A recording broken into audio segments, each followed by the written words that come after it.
Hello, my name is Dr. Bryan Chris Willis-Reese. You can call me Dr. Reese for short. I'm a professor of political science. I've done this for a number of years, and I have a good recipe for success in order to ensure that you learn something and that you walk away from this course with all of the information that you could possibly need to be a great political science student. I understand that you might not be interested in politics and government, but this course is a social science class. And so the idea is to help you create a context for how political science and politics circumvents or involves your life efforts and missions and ideals. And so you'll learn a lot about the constitutional practices of our country, but even more so, you will look at how your family believes in politics or behaviors or practices and how that's applied to your practices in voting and participating in our global economy and work through the society that we live in. So enough of that. I'm going to jump in and show you a little bit about the course, and I'm going to tell you everything that you need to know about this class. So if you haven't been paying attention, this is a good time to tune in because I'm going to give you the full recipe. All right. So I have now pulled up the screen so that you can see what the page looks like when you log into your Blackboard. There are a couple of tabs that you need to be highly aware of. The announcements tab is your best friend in my class. Every week, I post announcements to tell you what you need to know about the course. I've scheduled them on Sundays, and usually they come out about 11 o'clock. I typically ask that you do assignments by Saturday night, midnight, but the new announcement for the next week will start and come out on Sunday. Listen to me carefully. I'm saying this up front. In my class, no matter when you're taking me, in fall, spring, or summer, if the due date is Saturday, but you feel like you've got some personal things going on and you just need a few more days because it's been an overwhelming week and you need some time, you do not have to email me to get permission for that extension. My rule in this class is that I give you until I grade the assignment. Now, the challenge is you don't know when I'm going to grade it. But typically what will happen is if an assignment is due, you have until the Wednesday or Thursday of the next week before I grade it. And I will still give you full points if you get it done before I put the 0 in. Now, here's the caveat. Once I put a 0 in, you cannot go back and do it. Sometimes I'm a week behind in grading.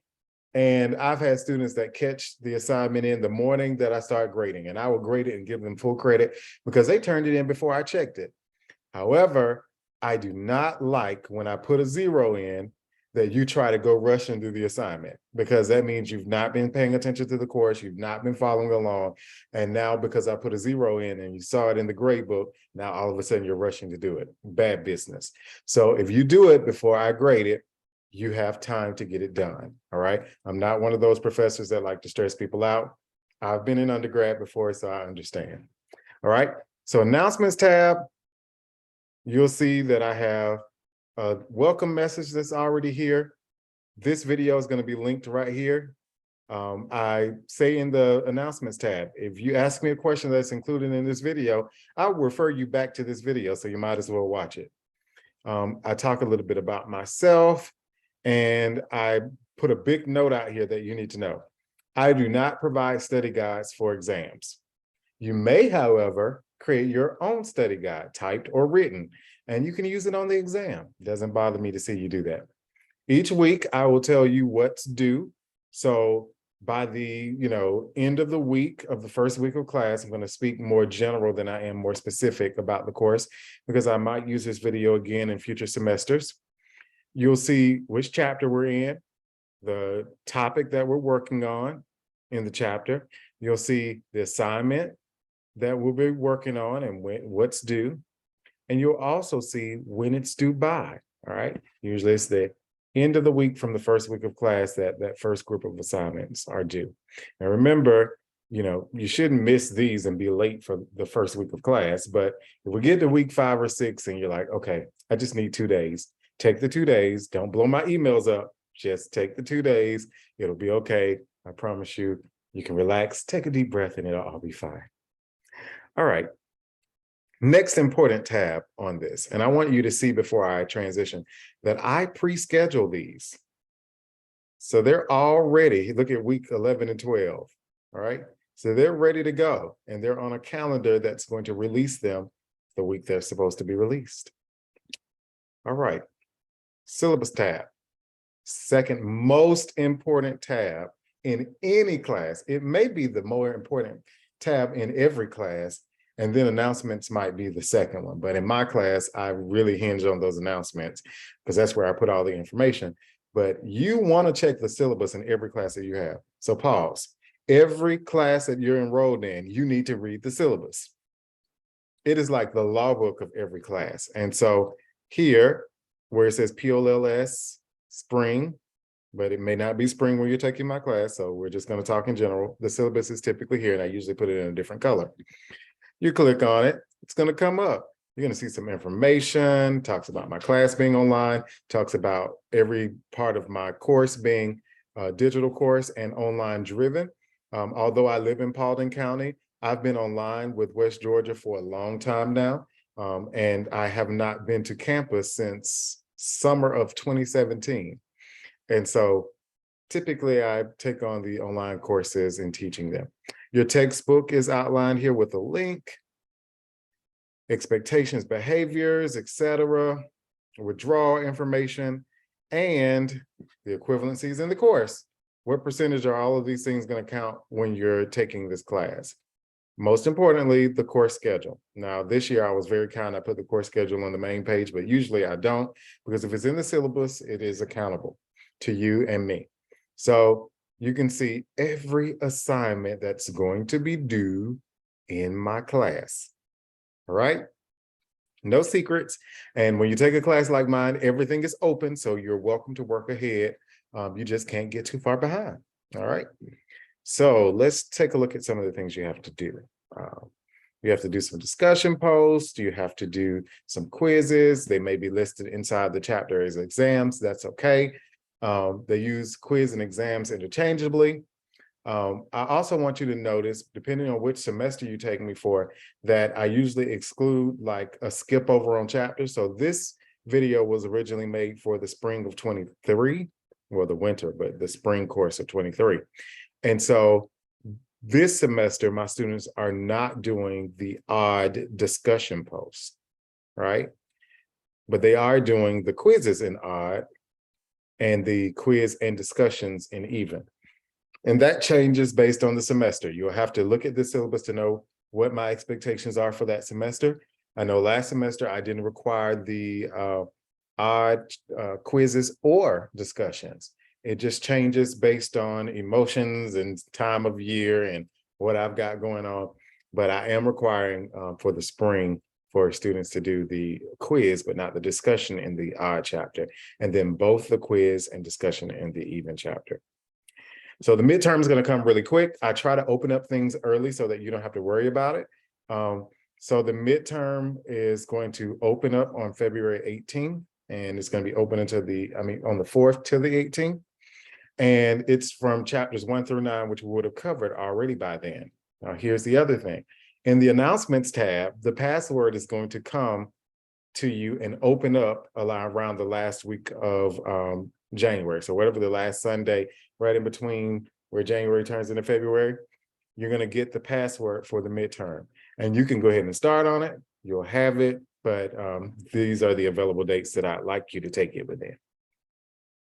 Moving forward, there's a new writing assignment that we've included in this course. All of the professors were sharing the same ideology on writing assignments. I will tell you ahead that APA is my preferred format.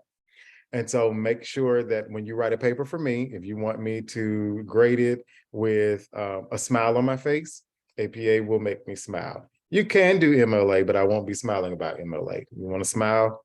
APA. Then the next thing after that, once you turn in your writing assignment, spring break will happen for this spring semester. That might be different for summer, et cetera. And then we'll get into the SLO, which is the actual activity that will be graded for this semester. So each semester, I choose a different exam to serve as the proctored activity, we use the Respondus tab. I have all the directions and video guidances already included in the course for you. So I know last year I did the midterm for proctored activity.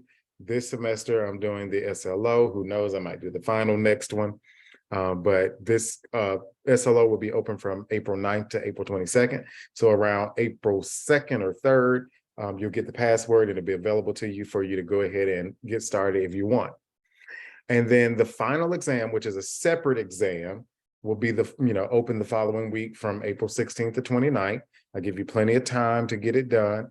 And it's on chapters 10 through 17. And you can use your notes on all of my exams, but the final exam in this class is not proctored. And for the spring semester, like every semester, there's a date that the course ends and you no longer have access to it. So it's indicated here, depending again on the semester that you're taking me.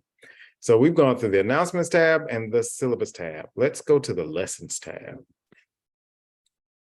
All right, I've got to turn on my teacher mode so that I can see everything, because it's hidden for you until you do that course agreement. All right, so the first thing on the syllabus talks about you doing the student introduction post and watching this video. So good job. And you've got to do some quizzes. If you're in my spring semester, that's your first group of assignments. And the textbook is here. There's a program called Upswing Tutoring. If you find yourself needing assistance, that's the place to go.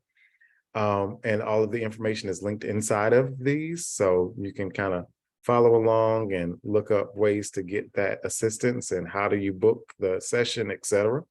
The writing lab, if you know you struggle to write, then I would really go ahead and book an appointment. As soon as you kind of get the topics for the writing assignment, go ahead and book that appointment and see, can you get some support on writing that paper in APA? Since it's due at the end of the semester, why not knock it out when you have time? Don't wait to the last minute. All right. And then all of the chapters, I try to go through and help you out by hiding the information that you no longer need. So like chapter 1 discussion, we're not doing in spring semester, so I hid it. But if you happen to see something that is not on the syllabus, do not blow my email up. Follow what I asked on the syllabus, okay? Because I might have missed something, but I try to catch them all. In every chapter, though, there are videos. See, watch the little short videos. They're not long. This one's 6 minutes. There's vocabulary terms or vocabulary activity that matches. You can choose a game style here. There's if you have to do the discussion, it's here. There's the exam or quiz link there. The book reading, chapter 1 PowerPoint, it's right here. Okay. And you can actually look at the actual additional reading material, but this is directly from the book. Sometimes that might be in an article if it's necessary. All right. So you shouldn't struggle there, but I just wanted to make sure I show you how that works and where the courses are usually placed. All right, the midterm is there. You'll get the password once the announcements tab releases it to you. Writing assignment that's due at the end of class is already here. Here's the topic. Here's the guidelines. The professor told you he loves APA. When you get ready to turn it in, you'll basically be clicking on it and it'll take you to the Dropbox where you submit it. All right. If I were you, I would not cheat and copy and paste anything, and everything should be rephrased and cited because I actually read papers. Yeah, so I wouldn't do that. And I've got checkers that kind of check the percentages and any plagiarism that might occur. If you've never taken an online class before, you'll need to know about Respondus. The Respondus tab is where you'll take that in the spring semester, the SLO, but wherever the proctored activity is, you'll need this. And now it is Chromebook compatible. So there's no reason to email me and say, oh, I use a Chromebook at school for some of my students who are taking college classes from high school. So I don't know if I'll be able to do it. Yes, you will. It's now Chromebook compatible. And you have to follow these directions to download it and follow the directions in order to make sure you're able to do it. If by chance you're not able to figure it out, there's a troubleshooting and FAQs at the bottom. And if you can't figure it out, then I suggest, because the only other option is to go to a local campus and take the exam. Here are links to scheduling the appointment here. Okay. And all of the campus, well, the ones in this area are listed so that you can make a decision to which one fits you best. Righty. And then the SLO, and then the final exam. They're all here. All right. So I think that's basically the biggest bulk of what you need to know. Beyond that, let's talk about these discussion posts. Let's pick one. Let's go to chapter 2, since this is in the first week. Chapter 2, discussion. What are we talking about? What are we talking about? Create thread so I can see it. After reading and reviewing chapter 2 and watching videos, answer one of the following discussion questions. Make sure your points answer the question closely and that your information is correctly cited. You must post before you can see the posts of others. Is the federal government too powerful? Should states have more power? If so, what specific powers should states have? Or you can decide to write about, was the Bill of Rights a necessary addition to the Constitution? Defend your answer. After you post, reply to 2 peers. In your reply, support why you agree or disagree with your peers' arguments. Feel free to comment on the topic you did not originally post about. So one of the things people often do is they'll speak in the discussion post and then give a very weak reply on the other students. I would much rather you respond to one person thoroughly than to respond to 2 people weakly, right? I want a nice, genuine response when you reply to people. And I won't take any points off if it's one reply, as long as it's heartfelt and that there's some real conversation going on in your reply. Your discussion post, though, cannot be 5 sentences. You're looking for a 55 or 0 if you do that. This is college, and I expect college level participation in work. So as you're doing your assignment, give me college level material. I want you to thoroughly think about it. I want to see your analysis and your theoretical working through the problem or idea in question. Make sure that you support your claims with a cited source. The only way to get a 100 on a discussion post is that there is either 1 full reply or 2 sort of okay replies, 1 thorough response to the discussion post, and 1 citation as to where you've researched to get the validation of the information that you've pulled. That's the way to get a 100 for that. All right. Anything else in the course, I think you will be fine. I am not requiring a lot of crazy things this semester, so this should be a breeze for you. But if you are one of those students that you need this confirmation that you're doing it right, watch this video again. Take notes, and you will be fine. All right? It's not a stressful situation. I'm delighted to be your professor this semester, and I hope you learn a lot from my class. And out here in Paulding County, I'll be around to answer your emails. You can email me at chris.reese@westgeorgiatech.edu, and I will do the best I can to assist you. Oh, one more point. This course, when it comes to quizzes and questions, they've been vetted by professionals who serve in academia for political science. So one of the things I want you to be assured of is if the question is there and the answer is there, that even if your answer is not the answer that they retrieved, I want you to know that they have put the correct answer. I've had students in the past that try to challenge the textbook company. You should take the answer that they've given. That's probably the best thing you could do. Again, I hope things are well, and I will be looking forward to grading your discussions and your quizzes. Have a great day.